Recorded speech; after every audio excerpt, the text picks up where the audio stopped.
Hey guys, ഇന്ന് നമ്മൾ പറയാൻ പോകുന്നത് 2024 റിലീസായ എക്സ്ഹ്യൂമ എന്ന കൊറിയൻ ഹൊറർ മൂവിയെ കുറിച്ചാണ്. ഒരു കുടുംബത്തിന്റെ പ്രശ്നങ്ങൾക്ക് കാരണമായ ഒരു കല്ലറ വർഷങ്ങൾക്ക് ശേഷം തുറക്കുന്നു. അത് കാരണമുണ്ടാവുന്ന പ്രശ്നങ്ങളാണ് ഈ സിനിമയിൽ കാണിക്കുന്നത്. മൂവി തുടങ്ങുമ്പോൾ ആദ്യം കാണിക്കുന്നത് നായികയായ ഹോർമിനെയും നായകനായ ബോമിനെയുമാണ്. ഇവർ രണ്ടുപേരും മന്ത്രവാദികളാണ്. ഇവർ കൊറിയയിൽ നിന്ന് അമേരിക്കയിലേക്ക് പോയിക്കൊണ്ടിരിക്കുകയാണ്. അവിടെ എത്തിയിട്ട് അവർ ആദ്യം പോയത് ഒരു ഹോസ്പിറ്റലിലേക്കാണ്. അവിടെയുള്ള ഒരു ഫാമിലിയാണ് അവരെ അങ്ങോട്ട് വിളിച്ചത്. കാരണം എന്തെന്നാൽ അവരുടെ കുട്ടിക്ക് ഒരു അസുഖമുണ്ട്. ഡോക്ടേഴ്സ് എത്ര ശ്രമിച്ചിട്ടും ആ കുട്ടിയുടെ അസുഖം എന്താണെന്ന് അവർക്ക് മനസ്സിലാക്കാൻ സാധിച്ചിട്ടില്ല. അതുകൊണ്ടാണ് അവർ ഇവരെ വിളിച്ചു വരുത്തിയത്. അങ്ങനെ അവർ രണ്ടുപേരും കുഞ്ഞിനെ കണ്ട ശേഷം എന്തൊക്കെയോ പ്രശ്നങ്ങൾ ഉള്ള പോലെ അവർക്ക് തോന്നും. അങ്ങനെ അവർ പറയും ഈ കുഞ്ഞിന്റെ അച്ഛനെയും ആ ഫാമിലിയിലുള്ളവരെയും ഇവർക്ക് കാണണമെന്ന് പറയും. അങ്ങനെ അവർ ആ വീട്ടിലേക്ക് പോകും. ആ വീട്ടിൽ അനങ്ങാൻ പോലും പറ്റാതെ വീൽ ചെയറിലായ ഒരു അപ്പൂപ്പനും അയാളുടെ ഭാര്യയും അവർ ആ കുഞ്ഞിന്റെ അപ്പൂപ്പനും അമ്മൂമ്മയുമാണ്. അങ്ങനെ വീട്ടിലെത്തിയ നായിക കുട്ടിയുടെ അച്ഛനുമായി സംസാരിക്കും. അയാളുടെ പേര് പാർക്ക് എന്നാണ്. അയാൾ വീട്ടിലുണ്ടായ പ്രശ്നങ്ങളെല്ലാം അവരോട് പറയും. ആദ്യം അയാളുടെ സഹോദരന് ഭ്രാന്ത് പിടിച്ചു മരിക്കുന്നു. പിന്നീട് അയാൾക്ക് ജനിക്കുന്ന കുട്ടികളെല്ലാം മരിച്ചു പോകുന്നു. അയാളുടെ അച്ഛൻ ശരീരം തളർന്ന് വീൽ ചെയറിലാകുന്നു. ഇത് കേട്ട നായികയായ ഹോറിം അയാളോട് പറയും, ഇതിനെല്ലാം കാരണം മരിച്ചുപോയ നിങ്ങളുടെ മുത്തച്ഛനാണ്. അയാളുടെ ആത്മാവ് ഇപ്പോഴും ഈ വീട്ടിലുണ്ട്. അയാളെ അടക്കം ചെയ്ത സ്ഥലം ശരിയല്ല. അതുമാത്രമല്ല, മരിച്ചപ്പോൾ ചെയ്ത കർമ്മങ്ങളൊന്നും ശരിയായില്ല. അതുകൊണ്ടാണ് ഇങ്ങനെയൊക്കെ സംഭവിക്കുന്നതെന്ന് അയാളോട് പറയും. ഇതിന് പോംവഴിയായി ആ കുഴിമാടം വീണ്ടും തുറന്ന് ചടങ്ങുകളെല്ലാം നടത്തി അത് കത്തിച്ചു കളയണം. എങ്കിലേ ഈ പ്രശ്നങ്ങളൊക്കെ മാറൂ എന്ന് അവൾ അയാളോട് പറയും. ഇതിന് ഞങ്ങൾക്ക് 2 സഹായികളുണ്ട്, അവരെ കൂടി വിളിക്കണം എന്ന് അവൾ പറയും. ഇത് കേട്ട് പാർക്ക് പറയും, കുടുംബത്തിന്റെ ശാപം മാറാൻ എന്ത് ചെയ്യാനും എത്ര പണം മുടക്കാനും ഞാൻ തയ്യാറാണെന്ന് പറയും. പിന്നീട് കാണിക്കുന്നത് സിനിമയിലെ 2 പ്രധാന കഥാപാത്രങ്ങളെയാണ്, കിമ്മും പിന്നെ അയാളുടെ സഹായി യങ്ജീനും. കിം നായികയായ ഹോറിമിന്റെ ഗുരുവാണ്. അയാളും ഒരു മന്ത്രവാദിയാണ്. അങ്ങനെ അവർ അവിടെ ഒരു ഫാമിലിയിലെ അവരുടെ മുത്തശ്ശിയുടെ കല്ലറ തുറന്ന് അത് മാറ്റി സ്ഥാപിക്കാനുള്ള പരിപാടിയാണ്. അങ്ങനെ ആ കല്ലറ തുറന്ന് പരിശോധിക്കും. അതിൽ ആ മുത്തശ്ശിയുടെ ഒരു പല്ല് കാണുന്നില്ല എന്ന് അയാൾ പറയും. അവരെ അടക്കം ചെയ്യുന്നതിന് മുമ്പേ ആ പല്ല് ആരോ പറിച്ചെടുത്തു.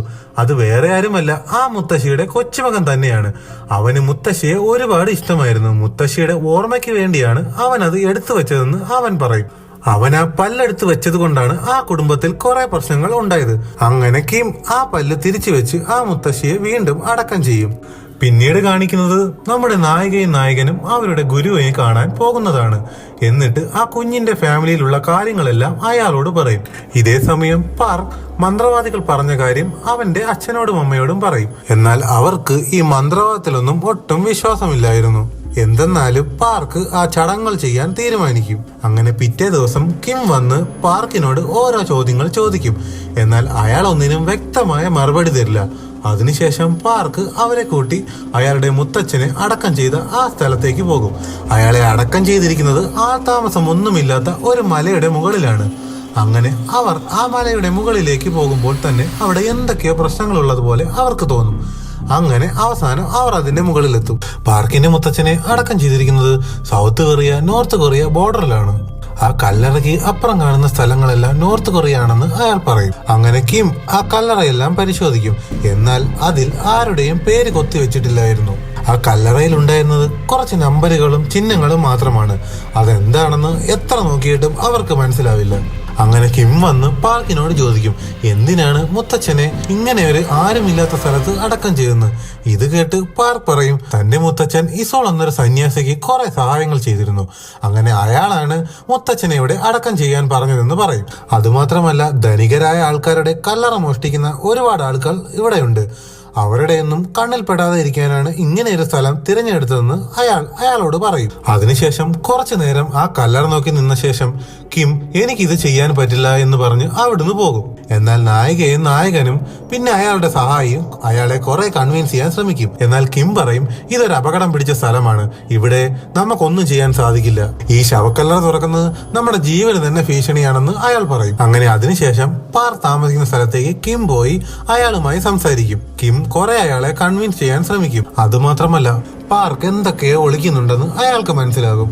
അങ്ങനെ ഇതെല്ലാം കഴിഞ്ഞ് നായിക പറയും, ആ സ്ഥലത്തെ പ്രശ്നങ്ങളെല്ലാം മാറ്റിയെടുക്കാൻ ഞാൻ തയ്യാറാണ്, നാളെ തന്നെ ചടങ്ങുകൾ തുടങ്ങാമെന്ന് അവൾ പറയും. നിങ്ങൾക്ക് ആർക്കും ഒരു പ്രശ്നവും ഉണ്ടാവാതെ ഈ ചടങ്ങുകൾ തീർക്കാൻ എനിക്കറിയാമെന്ന് അവൾ പറയും. ഇത് കേട്ട് കിം മനസ്സില്ല മനസ്സോടെ അത് സമ്മതിക്കും. അങ്ങനെ അടുത്ത ദിവസം കല്ലറ തുറക്കാനായി എല്ലാരും അങ്ങോട്ട് വരും. പാർക്കിന്റെ ഫാമിലിയിലുള്ളവരും അങ്ങോട്ട് എത്തിച്ചേർന്നിട്ടുണ്ട്. പിന്നീടുള്ളത് ആ കല്ലറ തുറക്കാനുള്ള ജോലിക്കാരാണ്.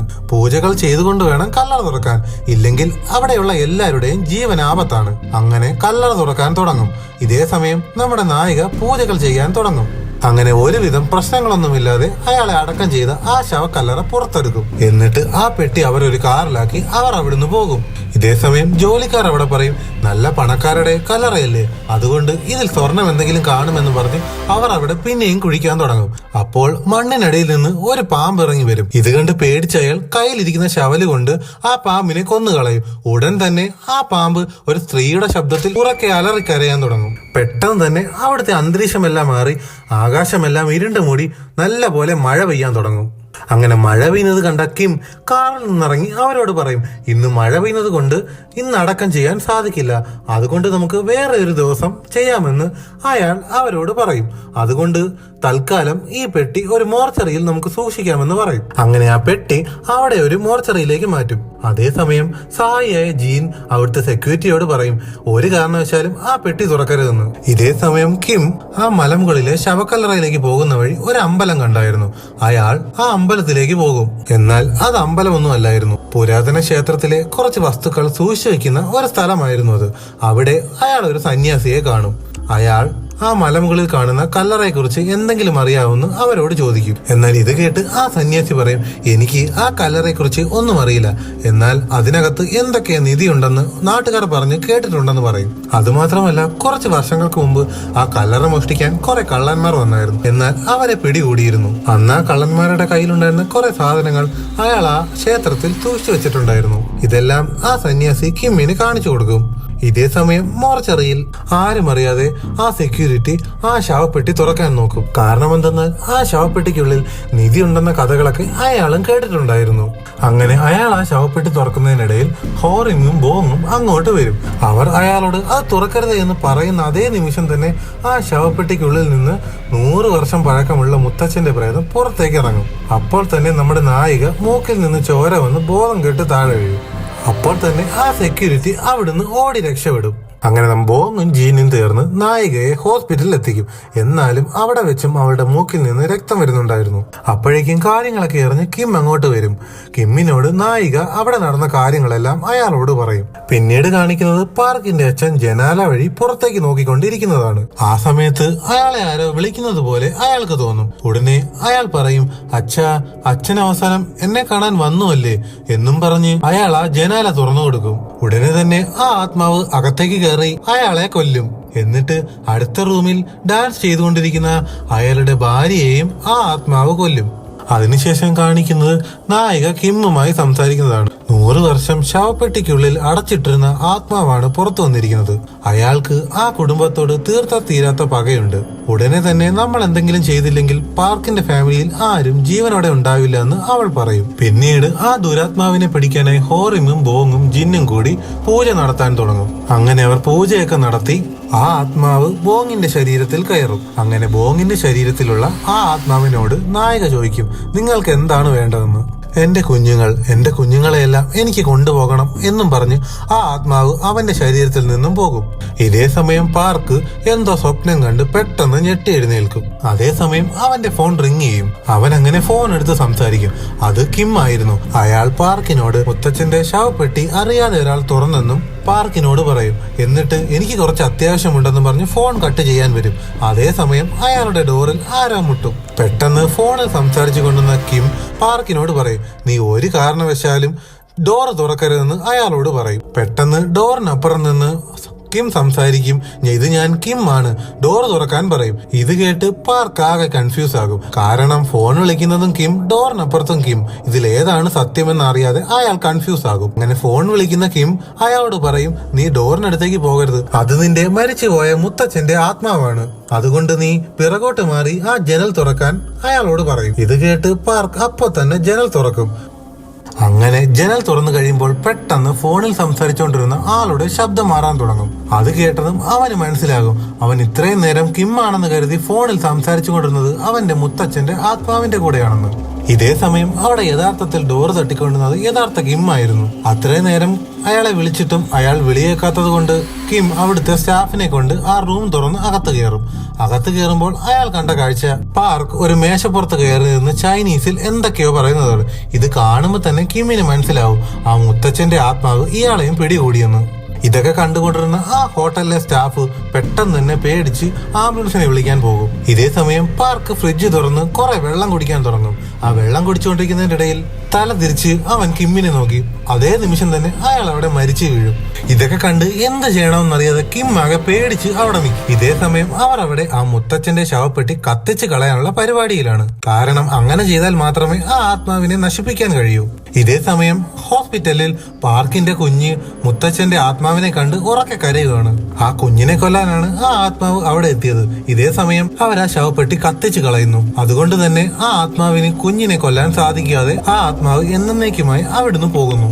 അങ്ങനെ പ്രശ്നങ്ങളെല്ലാം കഴിഞ്ഞു. ഇനി കുഴപ്പങ്ങളൊന്നുമില്ല എന്ന് കരുതി അങ്ങനെ ദിവസങ്ങൾ കടന്നു പോകും. എന്നാൽ കിമ്മിന്റെ ജോലിക്കാരനായ ഒരാൾ കുറെ നാളായി ജോലിക്ക് വരുന്നില്ല. അങ്ങനെ അതന്വേഷിച്ച് കിം അയാളുടെ വീട്ടിൽ പോകും. അയാൾ അന്ന് അവസാനമായി ആ മുത്തച്ഛന്റെ കല്ലറ തുറക്കാൻ വന്നതാണ്. പിന്നെ അയാളെ കിം കണ്ടിട്ടില്ല. അങ്ങനെ അയാളുടെ വീട്ടിലെത്തിയ കിം കണ്ടത് അയാളാകെ എന്തോ കണ്ട് പേടിച്ചു വിറച്ച് വീട്ടിൽ തന്നെ ഒളിച്ചിരിക്കുകയാണ്. അങ്ങനെ അയാൾ ആ ശവക്കല്ലറയുടെ അടുത്ത് നിന്ന് ഒരു പാമ്പ് വന്നെന്നും അയാൾ അതിനെ കൊന്നുവെന്നും പിന്നീടാണ് ഇങ്ങനെയൊക്കെ സംഭവിച്ചതെന്നും അയാൾ കിമ്മിനോട് പറയും. ഇതൊക്കെ കേട്ട കിം ഇയാൾ പറഞ്ഞതൊക്കെ സത്യമാണെന്നറിയാൻ വീണ്ടും ആ മലയുടെ മുകളിലേക്ക് ആ ശവക്കല്ലറ കുഴിച്ചെടുത്തേക്ക് പോകും. അവിടെ ചെന്ന് കിം അവിടെയെല്ലാം പരിശോധിക്കുമ്പോൾ ഒരു സ്ത്രീയുടെ തലയുള്ള ഒരു പാമ്പിനെ അയാൾ കാണും. അയാൾ അത് കണ്ട് പേടിച്ച് പിറകേട്ട് വീഴാൻ പോകുമ്പോൾ മണ്ണിനടിയിൽ വീണ്ടും എന്തോ ഉള്ളതുപോലെ അയാൾക്ക് തോന്നും. അങ്ങനെ അയാൾ അവിടെ പിന്നെയും കുഴിച്ചു നോക്കുമ്പോൾ അവിടെ വേറൊരു ശവപ്പെട്ടി ഉള്ളതായി അയാൾക്ക് മനസ്സിലാകും. അങ്ങനെ ഈ ശവക്കല്ലറ ആരും അറിയാതിരിക്കാനാണ് പാർക്കിന്റെ മുത്തച്ഛനെ ഇവിടെ അടക്കം ചെയ്തതെന്ന് അയാൾക്ക് മനസ്സിലാകും. ഉടൻ തന്നെ അയാളെ കൂടെയുള്ളവരെ എല്ലാരെയും വിളിച്ചു വരുത്തും. അവർ വന്ന് ഇത് കണ്ട് വിശ്വസിക്കാനാവാതെ നിൽക്കുവാണ്. കാരണം എന്താ, ഓരോ ശവപ്പെട്ടി ഒരിക്കലും ഇങ്ങനെ കുത്തനെ നിർത്തി അടക്കം ചെയ്യില്ല. ഇതിലെന്തോ നിഗൂഢതയുണ്ടെന്ന് അവർക്ക് മനസ്സിലാവും. അതുമാത്രമല്ല ആ ശവപ്പെട്ടിക്ക് നല്ല ഹൈറ്റ് ഉണ്ടായിരുന്നു. അതുമാത്രമല്ല മുള്ളുവേലി വെച്ചൊക്കെ അത് കെട്ടിവെച്ചിരിക്കുകയായിരുന്നു. ഇതിവിടെ കിടന്നാൽ ഇനിയും പാർക്കിന്റെ കുടുംബത്തിന് എന്തെങ്കിലും പ്രശ്നങ്ങൾ ഉണ്ടാവും. അതുകൊണ്ട് ഇത് ഇവിടുന്ന് മാറ്റാമെന്ന് കിം അവരോട് പറയും. ഒടുവിൽ ആ ശവപ്പെട്ടി അവരെങ്ങനെയൊക്കെ പുറത്തെത്തിച്ച് കാറിൽ കയറ്റി കൊണ്ടുപോകും.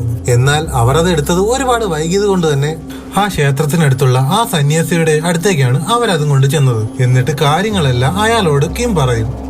എന്നിട്ട് അതിനകത്തുള്ള ഒരു ഷെഡിൽ ആ ശവപ്പെട്ടി കൊണ്ടുവയ്ക്കും. ആ ശവപ്പെട്ടി കണ്ട് ആ സന്യാസി ഞെട്ടിപ്പോയി.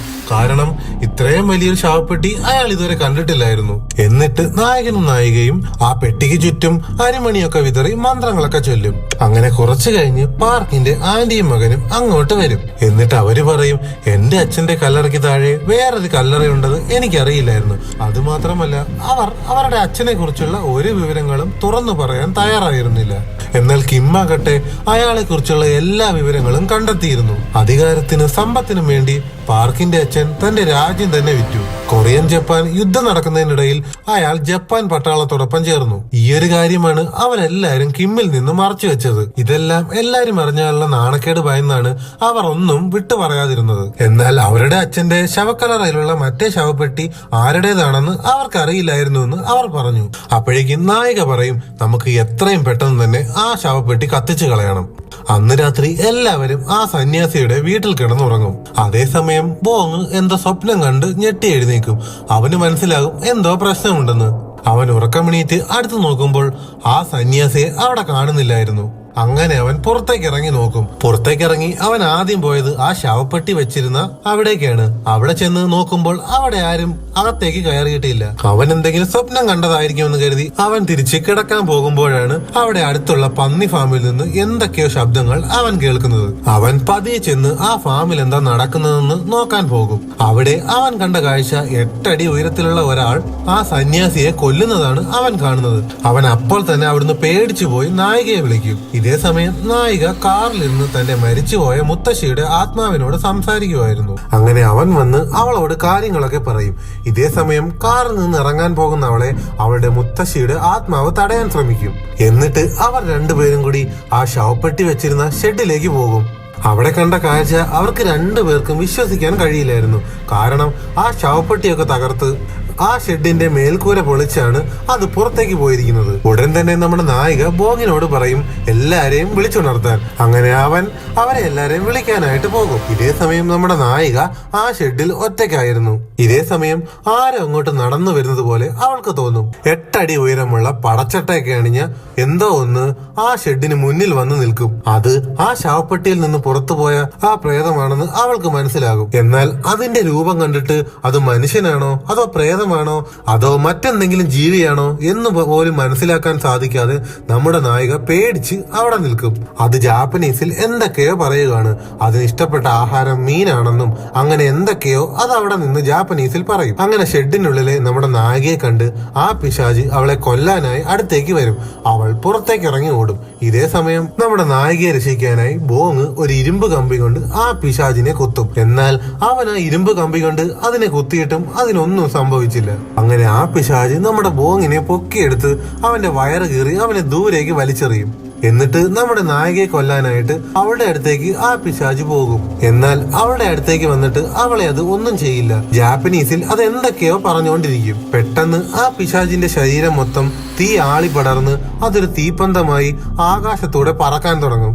ഇത് കണ്ടുകൊണ്ട് വരുന്ന നമ്മുടെ കിമ്മും ജീനും എന്ത് ചെയ്യണമെന്നറിയാതെ പേടിച്ച് അത് നോക്കി നിൽക്കും. കിം തന്റെ ജീവിതത്തിൽ ഇങ്ങനെ ഒരു കാഴ്ച കണ്ടിട്ടേ ഇല്ല. എന്നിട്ട് ആ തീപ്പന്തം പറന്ന് മലയുടെ മുകളിലേക്ക് പോകും. ഇതേ സമയം നമ്മുടെ നായിക ബോങ്ങിനെ കണ്ട് നിലവിളിച്ച് കരയുവാണ്. ബോങ് അവൻ മരിച്ചിട്ടില്ല, അവനെ ആരെങ്കിലും സഹായിക്കൂ എന്ന് പറഞ്ഞ് അവൾ കരയും. അങ്ങനെ ബോങ്ങിനെ ഹോസ്പിറ്റലിലേക്ക് കൊണ്ടുപോകും. ഇതേ സമയം ഹോസ്പിറ്റലിലെ ന്യൂസിൽ കാണിക്കുന്നുണ്ട് ആ ക്ഷേത്രത്തിലെ സന്യാസിയെ കൊന്നത് ഒരു കരടിയാണെന്ന്. എന്നാൽ സത്യം എന്താണെന്ന് ഇവർക്ക് മാത്രമേ അറിയൂ.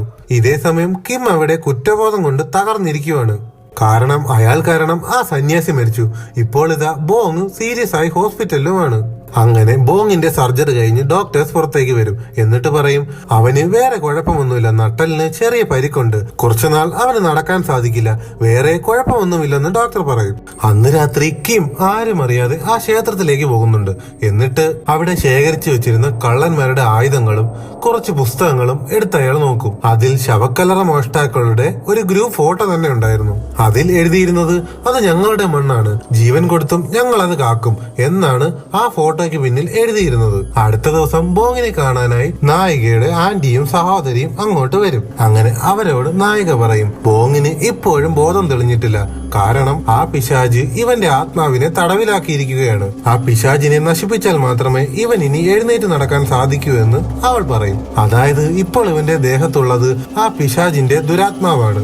അങ്ങനെ നമ്മുടെ നായിക ആ മേശപ്പുറത്ത് കുറച്ച് ഭക്ഷണ സാധനങ്ങളൊക്കെ വെച്ച് ആ ആത്മാവിനോട് സംസാരിക്കാൻ ശ്രമിക്കും. അങ്ങനെ ആ ആത്മാവ് അയാളെ കുറിച്ച് അവളോട് പറയും താൻ 10,000 ആളുകളെ കൊന്നിട്ടുണ്ട്, അതുപോലെ നിങ്ങളെ എല്ലാരും ഞാൻ കൊല്ലും എന്ന് ആ ആത്മാവ് പറയും. ഇത്രയും പറഞ്ഞ് ബോങ് വീണ്ടും മയക്കത്തിലേക്ക് പോകും. ഇതൊക്കെ കണ്ട് അവളുടെ ആന്റി അവളോട് പറയും നീ ഒരു കാരണവശാലും നീ ഈ ആത്മാവിനെ തിരഞ്ഞു പോകരുത്, കാരണം ഇത് നമ്മൾ വിചാരിക്കുന്നതിലും അപ്പുറമാണ്. ഇത് കഴിഞ്ഞ് പിന്നീട് കാണിക്കുന്നത് കിം ഹോസ്പിറ്റലിലേക്ക് വരുന്നതാണ്. എന്നിട്ട് അയാൾ കണ്ടെത്തിയ എല്ലാ സത്യങ്ങളും നായികയോട് പറയും. അന്ന് യുദ്ധം നടക്കുന്ന സമയത്ത് ജപ്പാൻ കൊറിയയുടെ പല ഭാഗത്തായിട്ട് മാന്ത്രിക ദണ്ടുകൾ കുഴിച്ചിട്ടിട്ടുണ്ടായിരുന്നു. കൊറിയൻ ജനതയുടെ ശക്തി ഇല്ലാതാക്കാൻ വേണ്ടിയാണ് അവരങ്ങനെ ചെയ്തത്. എന്നാൽ ആ ഇരുമ്പ് ദണ്ട് കുഴിച്ചിട്ടത് വേറെ ആരുമല്ല, പാർക്കിന്റെ മുത്തച്ഛനെ അടക്കം ചെയ്ത ആ ഇസൂൽ എന്ന സന്യാസിയായിരുന്നു. അങ്ങനെ നോക്കുമ്പോൾ ആ മാന്ത്രിക ദണ്ട് പാർക്കിന്റെ മുത്തച്ഛനെ അടക്കം ചെയ്ത അവിടെ തന്നെ ഉണ്ടാകുമെന്ന് അയാൾ പറയും. അവിടെ നിന്ന് ആ മാന്ത്രിക ദണ്ട് കണ്ടെടുത്ത് നശിപ്പിച്ചാൽ മാത്രമേ ആ പിശാചിനെ ഇല്ലാതാക്കാൻ സാധിക്കൂ എന്ന് കിം പറയും. പിന്നെ ആ ശവക്കല്ലറ മോഷ്ടിക്കാൻ വന്നത് അവർ നിധി എടുക്കാൻ വന്നതല്ല, സത്യത്തിൽ അവർ കൊറിയക്കാരാണ്. തന്റെ നാടിന്റെ ഭാഗ്യം ഇല്ലാതാക്കിയ ജാപ്പനീസുകാരെ കുഴിച്ചിട്ട ആ ലോഹദണ്ടുകൾ എടുക്കാൻ വന്നതാണ് അവർ. ആ മാന്ത്രിക ദണ്ട് തേറി അവർ കൊറിയ മൊത്തം അലഞ്ഞു. എന്നിട്ട് അവസാനമാണ് പാർക്കിന്റെ മുത്തച്ഛന്റെ ശവക്കല്ലറയുടെ അടുത്ത് അവർ എത്തുന്നത്. അങ്ങനെ അത് എടുത്തുകൊണ്ടിരിക്കുന്നതിനിടയിലാണ് അവരെ പിടികൂടുന്നത്. അതുകൊണ്ട് തന്നെ അവർക്കന്ന് ആ മാന്ത്രിക ദണ്ട് എടുക്കാൻ സാധിച്ചില്ല. ഇതെല്ലാം അവർ ആ പുസ്തകത്തിൽ കുത്തിക്കുറിച്ചിരുന്നു. ഭൂമി, മരം, വെള്ളം, തീ, ലോഹം ഇങ്ങനെയുള്ള മൂലകങ്ങൾ കൊണ്ടാണ് ആ ഇരുമ്പ് ദണ്ട് ഉണ്ടാക്കിയിരിക്കുന്നത്. അതുകൊണ്ട് അന്ന് അവർക്ക് കണ്ടെത്താൻ കഴിയാതെ പോയ ആ ഇരുമ്പ് ദണ്ട് നമ്മളെടുത്ത് നശിപ്പിച്ചാൽ ആ പിശാചിനെ നമുക്ക് ഇല്ലാതാക്കാൻ സാധിക്കുമെന്ന് കിം അവരോട് പറയും. അങ്ങനെ അവരെല്ലാരും കൂടി ആ മാന്ത്രിക ദണ്ട് എടുക്കാൻ പോകാൻ തീരുമാനിക്കും. അതേസമയം ആ പിശാച് ബോങ്ങിനെ ഒന്നും തന്നെ ചെയ്യാതിരിക്കാൻ വേണ്ടി അവന്റെ ദേഹം മുഴുവൻ അവർ മന്ത്രം എഴുതി വെക്കും.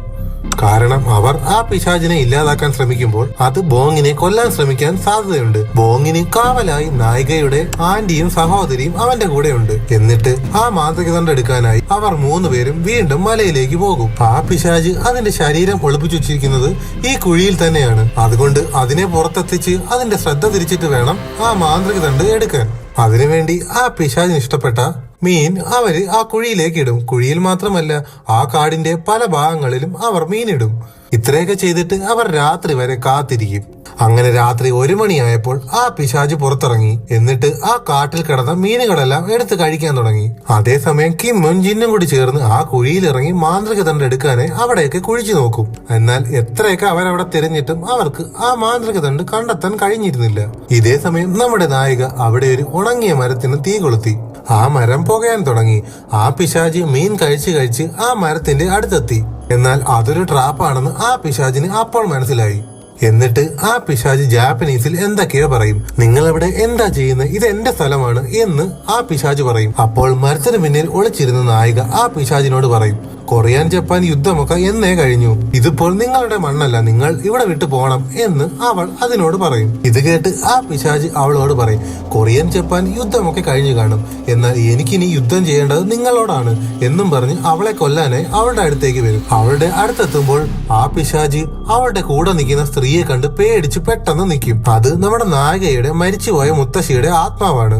അവർ കൊറിയയിലെ തന്നെ ഒരു വലിയ ഫേമസ് മന്ത്രവാദിനിയായിരുന്നു. ഈ മുത്തശ്ശി കൂടെ ഉള്ളത് കൊണ്ടാണ് അന്നും ഈ പിശാചിന് അവളെ ഒന്നും ചെയ്യാൻ സാധിക്കാഞ്ഞത്. അങ്ങനെ നായിക അവിടെ നിന്ന് കിമ്മിന്റെ അടുത്തേക്ക് പോകുന്ന വഴിയാണ് ജീൻ അങ്ങോട്ട് വന്ന് അവളോട് പറയുന്നത്, ഞങ്ങൾ കുറെ കുഴിച്ചു നോക്കി, എന്നിട്ടും ആ മാന്ത്രിക ദണ്ഡ് കണ്ടെടുക്കാൻ ഞങ്ങൾക്ക് സാധിച്ചില്ല എന്ന് അവളോട് പറയും. ഇതേ സമയം അവർ കാണുന്നത് ആ പിശാച് വീണ്ടും തീഗോളമായി ആ കുഴിയിലേക്ക് തിരിച്ചു പോകുന്നതാണ്. എന്നാൽ പ്രശ്നം എന്താന്ന് വെച്ചാൽ കിം ഇപ്പോഴും ആ കുഴി കുഴിച്ചുകൊണ്ട് അവിടെ നിൽക്കുവാണ്. അങ്ങനെ ആ പിശാച് കുഴി കുഴിച്ചുകൊണ്ടിരിക്കുന്ന കിമ്മിനെ പിടിക്കും. എന്നിട്ട് ആ കൈ കൊണ്ട് അയാളുടെ വയറ് കീറാൻ തുടങ്ങും. അപ്പൊ പെട്ടെന്ന് തന്നെ നായികയും ജിന്നും അങ്ങോട്ട് ഓടി വരും. എന്നിട്ട് ആ പിശാചിന്റെ ദേഹത്തേക്ക് കുതിരയുടെ രക്തം ഒഴിക്കും. അങ്ങനെ ആ ബ്ലഡ് വീണതും ആ പിശാചിന്റെ ശരീരം ചൂട് കൊണ്ട് വെന്തുരുകാൻ തുടങ്ങും.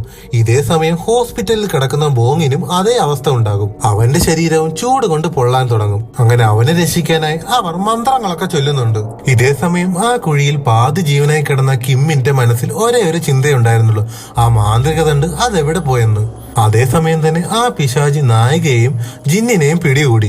അപ്പോഴാണ് കിമ്മിന് പല കാര്യങ്ങളും മനസ്സിലാവുന്നത്. അന്ന് യുദ്ധസമയത്ത് തങ്ങൾ തോൽക്കാതിരിക്കാനായി ജപ്പാൻ പട്ടാളവും മന്ത്രവാദികളും കുറേക്കാര് ആ ഇരുമ്പ് ദണ്ഡ് കണ്ടെത്താതിരിക്കാൻ വേണ്ടി പരമാവധി ശ്രമിച്ചിരുന്നു. എന്നാൽ ആ ശവക്കല്ലറ മോഷ്ടാക്കൾ എന്ന് പറയുന്ന ഒരു കൂട്ടം ആളുകൾ ആ ദണ്ഡുകളൊക്കെ പുറത്തേക്ക് എടുത്തിരുന്നു. ഇനി ആരും ആ മാന്ത്രിക ദണ്ഡ് കണ്ടെത്താൻ പാടില്ലെന്ന് പറഞ്ഞ് ആ യുദ്ധത്തിലെ 10,000-ലധികം ആളുകളെ കൊന്ന ഒരു ജാപ്പനീസ് പടയാളിയുടെ ഡെഡ് ബോഡിയിലെ തലയറുത്തു മാറ്റി. എന്നിട്ട് മാന്ത്രിക ശക്തി ആവാഹിച്ച ഒരു വാൾ ആ പടയാളിയുടെ ശരീരത്തിൽ തന്നെയാണ് ഒളിപ്പിച്ചു വെച്ചിരിക്കുന്നത്. എന്നിട്ട് വെട്ടിമാറ്റി ആ തല ആ ശരീരത്തിൽ തന്നെ തുന്നിപ്പിടിപ്പിക്കും. അങ്ങനെയാണ് അതൊരു പിശാചായി മാറിയത്. എന്നിട്ട് പാർക്കിന്റെ മുത്തച്ഛൻ മരിച്ചപ്പോൾ ആ കല്ലറയ്ക്ക് മുകളിൽ അയാളെ അടക്കം ചെയ്തു. കാരണം എന്തെന്നാൽ അവരുടെ ഈ ദൈവത്തെ ആരും കാണാതിരിക്കാൻ.